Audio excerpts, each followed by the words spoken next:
Hello बच्चों, इस class में हम देखेंगे इस सेकंड चैप्टर के आपके और जो ऑब्जेक्टिव बच चुके थे उनको करेंगे। ठीक है, पहला ऑब्जेक्टिव है आपका कि बहुपद। इसमें आपसे पूछा जाएगा कौन सा बहुपद है। ठीक है, बहुपद है, कौन सा बहुपद है ये पूछा जाएगा आपको। ठीक है, तो देखो हमें देखना है, पहले फंक्शन को देखना है। जैसे पहला फंक्शन है ना, इसमें एक्स स्क्वायर लिखा और यहाँ एक्स की पावर क्या है, 1 है। देखो यहाँ भी एक्स की पावर 2 है और यहाँ एक्स की पावर क्या है, 1 है। पूर्णांक में मतलब ये बहुपद है।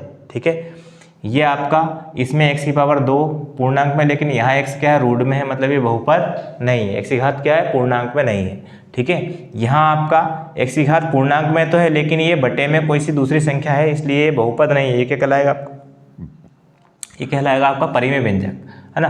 ये देखो आप यहाँ, ये भी क्या कहलाएगा आपका, परिमेय व्यंजक कहलाएगा। तो परिमेय व्यंजक क्या होता है, बहुपद क्या होता है, यहाँ दोनों चीज़ें क्लियर कर देंगे। ठीक है, तो ये आपका बहुपद है जिसका बटे कुछ नहीं हो, है ना। जिसका बटे कुछ नहीं हो वो क्या कहलाता है, बहुपद कहलाता है। अगर इसका ज़्यादा से ज़्यादा हम बटे ले लें, एक ले लें, तो ये इसी को हम परिमेय व्यंजक भी बोल सकते हैं और इसी को क्या बोल सकते हैं, अपन बहुपद भी बोल सकते हैं। ठीक है ना।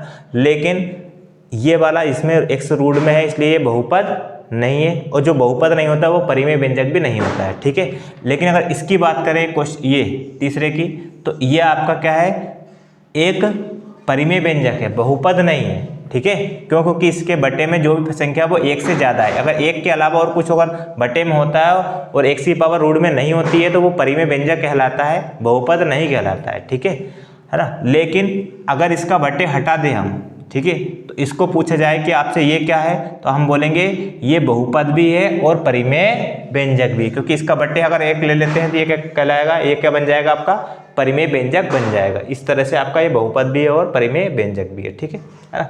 अगला नेक्स्ट क्वेश्चन देखते हैं।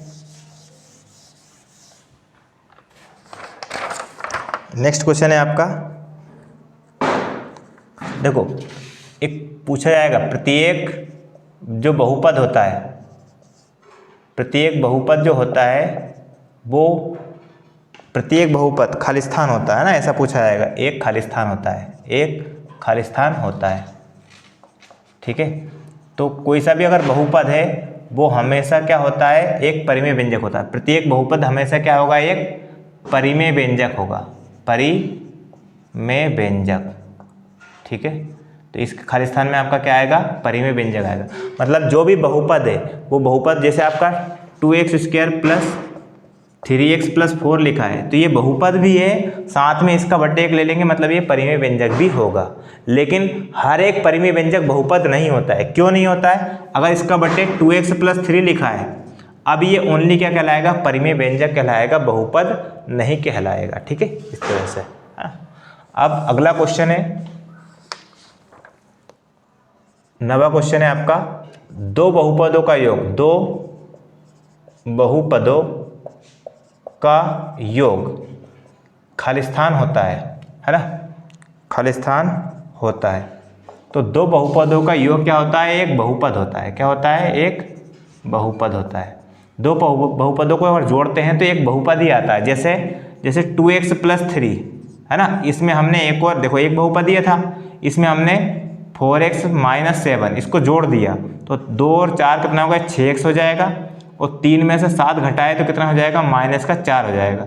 तो दो बहुपदों को जोड़ने पर क्या आता है, एक और बहुपद ही आता है। ठीक है, इसी प्रकार एक क्वेश्चन और पूछा जाएगा कि दो बहुपदों का गुणनफल क्या होता है, दो बहुपदों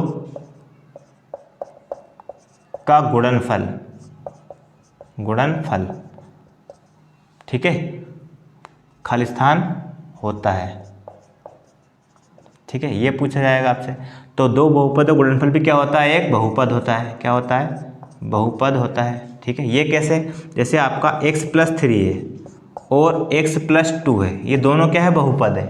अब इनका गुणा कर देंगे तो भी एक और नया बहुपद बनेगा। x का गुणा x में किया x स्क्वायर, x का 2 में किया तो प्लस का 2x हो जाएगा, फिर 3 का x में किया तो प्लस का 3x हो जाएगा, और 3 का 2 में किया तो प्लस का कितना हो जाएगा, 6। इसको सोल्व करेंगे तो एक्स स्क्वायर प्लस 3 और 2 कितना हो जाएगा आपको, 5x हो जाएगा, और प्लस 6। इस तरह से दो बहुपदों गुणा करने पर क्या आता है, एक और बहुपद निकल कर आता है। तो दो बहुपदों गुणनफल क्या होता है, एक बहुपद होता है। ठीक है ना। अगला क्वेश्चन देखें आप, 11वां क्वेश्चन ऑब्जेक्टिव, है ना। अगला क्वेश्चन है आपका, जैसे px बटे QX, इसका आपसे पूछ लिया है का योज्य प्रतिलोम, का योज्य प्रतिलोम, ठीक है। योज्य प्रतिलोम क्या होगा, तो हमने आपको बताया था योज्य प्रतिलोम कैसे निकालते हैं, जो भी संख्या दी है, जो भी फंक्शन दिया है उसमें किससे मल्टीप्लाई कर देते हैं, माइनस से। तो माइनस से गुणा करेंगे तो माइनस px/qx, ये इसका क्या कहलाएगा, योज्य प्रतिलोम कहलाएगा। चाहे तो आप इसमें ब्रैकेट लगा सकते हैं, ठीक है। तो ये आपका इस संख्या का योज्य प्रतिलोम क्या हो गया, px/qx हो गया, ठीक है। अब अगला क्वेश्चन देखें आप, है ना। अगला क्वेश्चन है आपका शून्यांकों का, देखो ये 12वां, ये मोस्ट इंपोर्टेंट है, 12 और 13 नंबर का, ठीक है। आपसे शून्यांकों का क्या पूछा जाएगा, का योगफल पूछा जाएगा, और एक पूछा जाएगा आपको शून्यांकों का गुणनफल,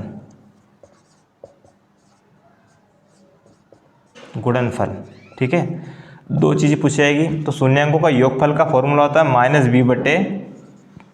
-b/a होता है, ठीक है, और गुणनफल का फॉर्मूला होता है c/a, है ना। मोस्ट इंपोर्टेंट क्वेश्चन है ये दोनों, 13 और 14 नंबर का, ठीक है। बहुत बार आपके बोर्ड एग्जाम में आ चुका है। शून्यांकों का योगफल क्या होता है, -b/a होता है, गुणनफल क्या होता है, c/a होता है, ठीक है। अब अगले क्वेश्चन देखते हैं कुछ।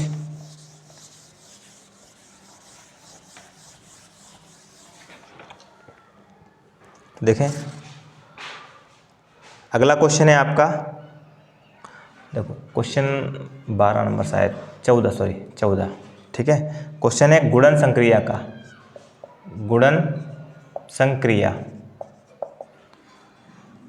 का तत्समक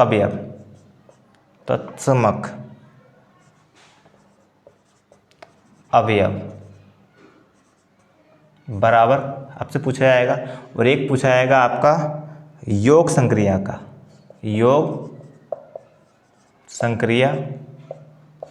का तत्समक अवयव,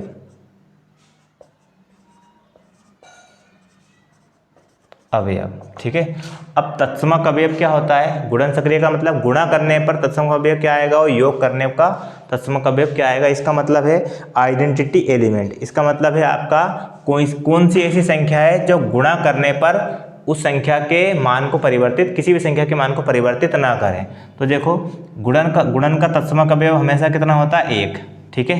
क्यों होता है, जैसे आपका 2 है, 2 में ऐसी संख्या गुणा करना है कि इसका मान परिवर्तित ना हो, 2 ही ये वापस आ जाए, तो हमें क्या करना पड़ेगा, 1 से गुणा करना पड़ेगा। अगर 4 है तो 4 में किसका हम गुणा करें कि वापस 4 आ जाए, ठीक है ना, वही अंक आ जाए, तो इससे किससे गुणा करेंगे, 1 से। इसलिए 1 क्या होता है, गुणन संक्रिया का क्या होता है, तत्समक अवयव होता है। मतलब 1 का गुणा करने पर किसी भी संख्या के मान में कोई परिवर्तन नहीं आता है, ठीक है ना। इसी प्रकार योग संक्रिया का तत्समक अवयव, अब क्या जोड़ने पर किसी के संख्या के मान में परिवर्तन ना आए, तो जोड़ने पर कौन सा अवयव होगा जिससे मान में परिवर्तन ना आए। तो देखो जैसे आपका 4 लिखा है, 4 में क्या जोड़ें कि वापस 4 आ जाए, तो हम लिखेंगे 0, ठीक है। तो है ना, या -4 लिखा है, इसमें क्या जोड़े कि आपका -4 आ जाए, ठीक है, तो क्या आएगा आपका 0।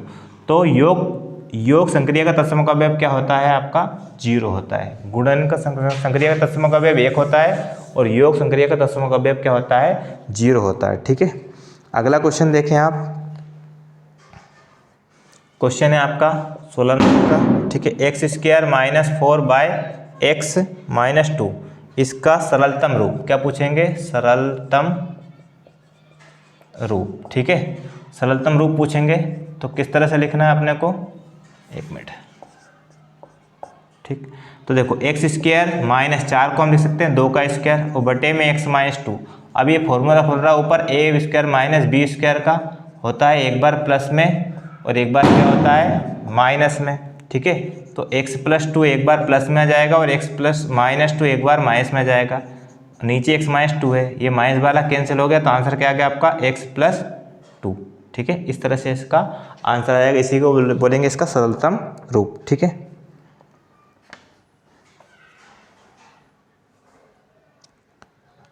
है ना, इस तरह से आपके इस चैप्टर के जो भी महत्वपूर्ण ऑब्जेक्टिव थे, है ना, ठीक है, महत्वपूर्ण ऑब्जेक्टिव थे वो हमने करवा चुके हैं। एक आध क्वेश्चन और जो भी बन सकता है वो इस तरह से आपका, देखो इस तरह पूछ सकते हैं, आपका वर्गीय बहुपद होता है, इसकी अधिकतम घात कितनी होती है, ठीक है। तो वर्गीय बहुपद है, उसकी अधिकतम घात कितनी होती है, 2। और अगर आपसे पूछा है रेखीय बहुपद, क्या पूछा जाएगा, रेखीय बहुपद की अधिकतम घात कितनी होती है, तो हम बोलेंगे कितनी होती है, 1 होती है। कितनी होती है, रेखिक बहुपद की कितनी होती है, 1 है ना। त्रिघात बहुपद की कितनी होती है, 3 होती है। इस तरह से हम इनके आंसर दे सकते हैं, ठीक है। इस तरह से हमने आपका सेकंड चैप्टर है ना, उसके पूरे इंपॉर्टेंट क्वेश्चन प्लस ऑब्जेक्टिव सारे हम कंप्लीट कर चुके हैं। नेक्स्ट क्लास में हम अगला चैप्टर 2 चर वाले रैखिक समीकरण पढ़ेंगे, उसके सारे क्वेश्चन इंपॉर्टेंट क्वेश्चन करेंगे, ठीक है।